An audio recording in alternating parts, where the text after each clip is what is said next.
ਸਤਿ ਸ਼੍ਰੀ ਅਕਾਲ, ਮੈਂ ਹਾਂ ਨੀਰਜ ਬਾਲੀ ਨਾਲ ਸਰਕਾਰੀ ਨਾਲ ਦਰਬਾਰੀ। ਤੁਸੀਂ ਦੇਖ ਰਹੇ ਹੋ ਸਿਆਸੀ ਸੇਕਾ। ਇੱਕ ਪਾਸੇ ਗੁਰੂ ਦੀ ਮਰਿਆਦਾ ਤੇ ਦੂਜੇ ਪਾਸੇ ਹਵਸ ਦਾ ਅੰਨਾ ਖੇਡ। 10 ਸਾਲ ਦੀ ਕੈਦ, 55,000 ਜੁਰਮਾਨਾ, ਪਰ ਕੀ ਇੰਨਾ ਕਾਫੀ ਹੈ ਉਸ ਦਰਿੰਦਗੀ ਦੇ ਲਈ ਜਿਸ ਨੇ ਧਰਮ ਤੇ ਲਿਬਾਸ ਦੇ ਵਿੱਚ ਇੱਕ ਧੀ ਦੀ ਜ਼ਿੰਦਗੀ ਬਰਬਾਦ ਕਰਕੇ ਰੱਖ ਦਿੱਤੀ? ਕਿ ਤੁਸੀਂ ਸੋਚ ਸਕਦੇ ਹੋ ਕਿ ਜਿਸ ਦੇ ਕੋਲ ਕੋਈ ਦੁਖੀ ਪਰਿਵਾਰ ਅਰਦਾਸ ਕਰਵਾਉਣ ਜਾਵੇ ਉਹੀ ਬਾਬਾ ਸ਼ੈਤਾਨ ਬਣ ਜਾਵੇਗਾ? ਤਾਰੀਖ ਸੀ 15 ਸਤੰਬਰ 2024। ਇੱਕ ਭੈਣ ਆਪਣੇ ਨਸ਼ੇੜੀ ਭਰਾ ਦੇ ਸੁਧਾਰ ਦੀ ਅਰਦਾਸ ਲੈ ਕੇ ਮੋਗਾ ਦੇ ਗੁਰਦੁਆਰਾ ਠਾਠ ਚਰਨਕਾਟ ਗੁਰਦੁਆਰਾ ਪਹੁੰਚਦੀ ਹੈ। ਉਸ ਨੂੰ ਉਮੀਦ ਸੀ ਕਿ ਬਾਬਾ ਬਲਵਿੰਦਰ ਸਿੰਘ ਦੀ ਅਰਦਾਸ ਉਸ ਦੇ ਘਰ ਦੇ ਹਨੇਰੇ ਦੂਰ ਕਰੇਗੀ। ਬਾਬਾ ਕਹਿੰਦਾ ਹੈ, ਧੀਏ ਚੱਲ ਮੇਰੇ ਨਾਲ, ਅਰਦਾਸ ਕਰਦੇ ਹਾਂ। ਕਿਸੇ ਨੂੰ ਕੀ ਪਤਾ ਸੀ ਕਿ ਗੁਰੂ ਦੇ ਅਰਦਾਸ ਦੇ ਬਹਾਨੇ ਇਹ ਬਾਬਾ ਉਸ ਮਾਸੂਮ ਨੂੰ ਨਰਕ ਦੇ ਰਸਤੇ ਤੇ ਲੈ ਕੇ ਜਾ ਰਿਹਾ ਹੈ। ਰਾਹ ਵਿੱਚ ਮੋਗਾ ਦਾ ਇੱਕ ਹੋਟਲ ਆਉਂਦਾ ਹੈ। ਖਾਣਾ ਖਾਣ ਦੇ ਬਹਾਨੇ ਰੁਕਦੇ ਨੇ, ਪਰ ਫਿਰ ਬਾਬਾ ਅਸਲੀ ਰੂਪ ਦੇ ਵਿੱਚ ਆ ਜਾਂਦਾ ਹੈ। ਇੱਕ ਕਮਰਾ ਬੁੱਕ ਹੁੰਦਾ ਹੈ ਤੇ ਉਸ ਕਮਰੇ ਦੀਆਂ 4 ਦੀਵਾਰਾਂ ਉੱਤੇ ਉਹ ਖੌਫਨਾਕ ਕਾਂਡ ਹੁੰਦਾ ਹੈ ਜਿਸ ਨੇ ਇਨਸਾਨੀਅਤ ਨੂੰ ਸ਼ਰਮਸਾਰ ਕਰਕੇ ਰੱਖ ਦਿੱਤਾ। ਜਦੋਂ ਲੜਕੀ ਨੇ ਵਿਰੋਧ ਕੀਤਾ ਤਾਂ ਬਾਬੇ ਨੇ ਮਖੌਟਾ ਬਦਲ ਲਿਆ। ਵਿਆਹ ਦਾ ਚਾਂਸਾ ਦਿੱਤਾ, 10 ਲੱਖ ਰੁਪਏ ਦਾ ਲਾਲਚ ਦਿੱਤਾ, ਪਰ ਜਦੋਂ ਹਵਸ ਦਾ ਮਨ ਭਰ ਗਿਆ ਤਾਂ ਉਹੀ ਬਾਬਾ ਮੁੱਕਰ ਵੀ ਗਿਆ ਤੇ ਸ਼ੁਰੂ ਹੋਇਆ ਧਮਕੀਆਂ ਦਾ ਸਿਲਸਿਲਾ। ਲੁਧਿਆਣਾ ਜੇਲ੍ਹ ਵਿੱਚ ਬੰਦ ਇਹ ਬਲਵਿੰਦਰ ਸਿੰਘ ਅੱਜ ਆਪਣੀਆਂ ਕਰਤੂਤਾਂ ਦੀ ਸਜ਼ਾ ਭੁਗਤ ਰਿਹਾ ਹੈ। ਪਰ ਕਹਾਣੀ ਇੱਥੇ ਖਤਮ ਨਹੀਂ ਹੁੰਦੀ। ਇਸ ਬਾਬੇ ਦਾ ਇਤਿਹਾਸ ਬਹੁਤ ਕਾਲਾ ਹੈ। ਸਾਲ 2007 ਦੇ ਵਿੱਚ ਜਰਮਨੀ ਗਿਆ ਸੀ, ਉੱਥੇ ਵਿਆਹ ਕਰਵਾਇਆ ਪਰ ਪਤਨੀ ਛੱਡ ਕੇ ਭੱਜ ਗਈ। 2021 ਦੇ ਵਿੱਚ ਇਸ ਤੇ ਬੇਅਦਬੀ ਦੇ ਇਲਜ਼ਾਮ ਲੱਗੇ। ਨਿਹੰਗ ਆਗੂ ਅੰਮ੍ਰਿਤਪਾਲ ਮਹਿਰੋ ਨੇ ਜਦੋਂ ਆਵਾਜ਼ ਚੁੱਕੀ ਤਾਂ ਪਰਤਾਂ ਖੁੱਲ੍ਹਣੀਆਂ ਸ਼ੁਰੂ ਹੋ ਗਈਆਂ। ਪਤਾ ਲੱਗਾ ਕਿ ਡੇਰੇ ਦੇ ਵਿੱਚ ਸਿਰਫ ਇੱਕ ਲੜਕੀ ਇਕੱਲੀ ਨਹੀਂ ਸੀ, ਸਗੋਂ ਕਈ ਹੋਰ ਕੁੜੀਆਂ ਵੀ ਇਸ ਦੀ ਹਵਸ ਦਾ ਸ਼ਿਕਾਰ ਬਣੀਆਂ ਸਨ। ਜਦੋਂ ਪੀੜਤਾ ਨੇ ਡੇਰੇ ਦੇ ਵਿੱਚ ਦੂਜੀ ਕੁੜੀਆਂ ਤੇ ਗਲਤ ਨਜ਼ਰ ਦਾ ਵਿਰੋਧ ਕੀਤਾ ਤਾਂ ਬਾਬਾ ਕੁੱਟਮਾਰ ਤੇ ਉੱਤਰ ਆਇਆ। ਮੋਗਾ ਅਦਾਲਤ ਨੇ ਅੱਜ ਫੈਸਲਾ ਸੁਣਾ ਦਿੱਤਾ ਹੈ, 10 ਸਾਲ ਦੀ ਕੈਦ। ਪਰ ਸਵਾਲ ਇਹ ਹੈ ਕਿ ਸਾਡਾ ਸਮਾਜ ਅਜੇ ਵੀ ਇਹਨਾਂ ਧੋਖੇਬਾਜ਼ ਬਾਬਿਆਂ ਦੇ ਚੁੰਗਲ ਦੇ ਵਿੱਚ ਫਸਦਾ ਰਹੇਗਾ? ਅਰਦਾਸ ਦੇ ਨਾਂ ਤੇ ਆਬਰੂ ਲੁੱਟਣ ਵਾਲਿਆਂ ਦੀ 10 ਸਾਲ ਦੀ ਸਜ਼ਾ ਕੀ ਕਾਫੀ ਹੈ, ਜਾਂ ਅਜਿਹੇ ਦਰਿੰਦਿਆਂ ਨੂੰ ਸ਼ਰੇਆਮ ਫਾਂਸੀ ਹੋਣੀ ਚਾਹੀਦੀ ਹੈ? ਆਪਣੀ ਰਾਏ ਕਮੈਂਟ ਬਾਕਸ ਦੇ ਵਿੱਚ ਜ਼ਰੂਰ ਦਿਓ। ਸਾਵਧਾਨ ਰਹੋ, ਕਿਉਂਕਿ ਧਰਮ ਦੇ ਲਿਬਾਸ ਦੇ ਵਿੱਚ ਬੈਠੇ ਸ਼ੈਤਾਨ ਤੁਹਾਡੀ ਸ਼ਰਧਾ ਦਾ ਫਾਇਦਾ ਚੁੱਕ ਸਕਦਾ ਹੈ। बाबा बलजिंदर सिंह चरणकाट ठाठ नियर जगराऊं के बाबे का केस था। ये एक लड़की जो जगराऊं की डिस्ट्रिक्ट लुधियाना की रहने वाली थी, उसने अपना बयान पुलिस के पास दर्ज करवाया था। उस बयान के मुताबिक उस लड़की को, जो बाबा बलजिंदर सिंह था, उसको थ्रेट में अपने पास बुलाता था, क्योंकि उस लड़की की फैमिली और उस लड़की का जो विश्वास था कि ये एक गुरु है, स्पिरिचुअल गुरु है, और जो हमारी कोई प्रॉब्लम्स होगी ये उनको दूर कर देगा। इसकी लड़की की फैमिली वहाँ जाती थी। फिर इसके ब्रदर की कोई प्रॉब्लम आई जिसकी वजह से ये लड़की बाबा जी के पास गई कि मेरे ब्रदर की कोई प्रॉब्लम है, तो आप बाबा जी इस पर हम पर कृपा करो।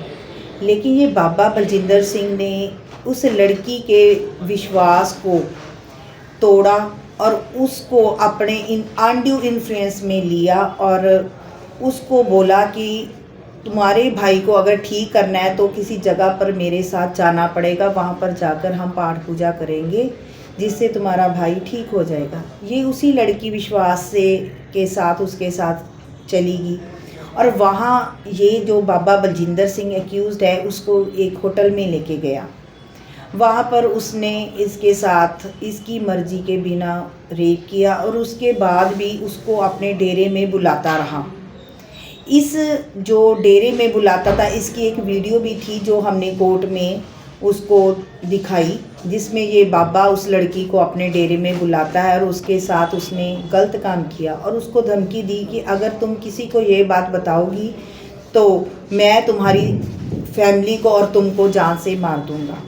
और इसी वजह से वो लड़की अंडर थ्रेट बाबा जो एक्यूज़्ड है उसकी कंपनी उसको मजबूरन करनी पड़ी। लेकिन जब इस बाबे पर एक और पर्चा दर्ज हुआ लुधियाना में, तो वो उसकी कस्टडी में जब बाबा था तो लड़की को मौका मिल गया। उसने अपनी आवाज़ जो अपने बताना चाहती थी, उसने पुलिस के पास अपना बयान दर्ज करवाया, जिस पर जो मुकदमा है प्रेजेंट वो दर्ज हुआ।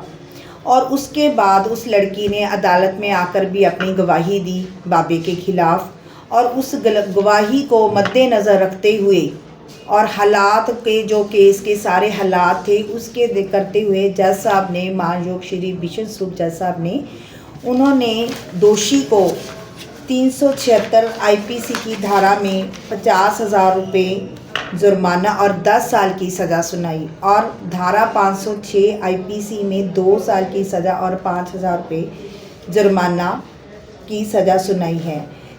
दोषी की जो बेल एप्लीकेशन थी वो भी हमने बहुत कंटेस्ट की, अपोज़ की, जिससे महायोग अदालत की तरफ से उसको बेल भी नहीं मिली। जो दोषी था वो पहले दिन से, जब उसकी अरेस्ट हुई 20/9/2024 और तब से ये कस्टडी में ही था। अब महायोग अदालत ने भी एक जो जुर्म है उसको, दोषी को सज़ा दे के ये एक इंसाफ लड़की को दिलाया कि जो बाबे इस तरह स्पिरिचुअल होकर लड़कियों के साथ गलत काम करते हैं उनको सज़ा मिलनी चाहिए। और ये एक जज साहब की तरफ से एक आम सोसाइटी की को भी एक इनाम ही है, गिफ्ट है कि जो बाबे हैं, जो अंधविश्वास से हम बाबे के पास लोग जाते हैं और जो ये गलत काम करते हैं तो उनको सज़ा ही मिलनी चाहिए। बड़ी जल्दी फैसला सुना दिया इस केस में, क्योंकि अभी 1 सवा साल ही हुआ है। देखो, जब किसी केस में देरी तब होती है जब विटनेसेस आके गवाही नहीं देती। इस केस में जो प्रोसिक्यूट्रिक्स थी उसने भी पहले आकर ही गवाही दे दी। साथ ही जो इसकी आईओ थी, जहाँ मेडिकल के जो डॉक्टर्स थे, उनकी गवाही भी हमने, जैसे जैसे इस केस में समन गए सभी विटनेसेस उसी डेट पर आ गए, जिसकी कारण ये गवाही जल्दी से जल्दी हो गई और इसका फैसला भी फिर उसी तरह जल्दी से हो गया। साथ इसकी मर्जी के बिना रेप किया और उसके बाद भी उसको अपने डेरे में बुलाता रहा। इस जो डेरे में बुलाता था, इसकी एक वीडियो भी थी जो हमने कोर्ट में उसको दिखाई, जिसमें ये बाबा उस लड़की को अपने डेरे में बुलाता है और उसके साथ उसने गलत काम किया और उसको धमकी दी कि अगर तुम किसी को ये बात बताओगी तो मैं तुम्हारी फैमिली को और तुमको जान से मार दूंगा। और इसी वजह से वो लड़की अंडर थ्रेट बाबा जो अक्यूज़ड है उसकी कंपनी उसको मजबूरन करनी पड़ी। लेकिन जब इस बाबे पर एक और पर्चा दर्ज हुआ लुधियाना में, तो वो उसकी कस्टडी में जब बाबा था तो लड़की को मौका मिल गया, उसने अपनी आवाज़ जो अपने बताना चाहती थी उसने पुलिस के पास अपना बयान दर्ज करवाया, जिस पर जो मुकदमा है प्रेजेंट वो दर्ज हुआ।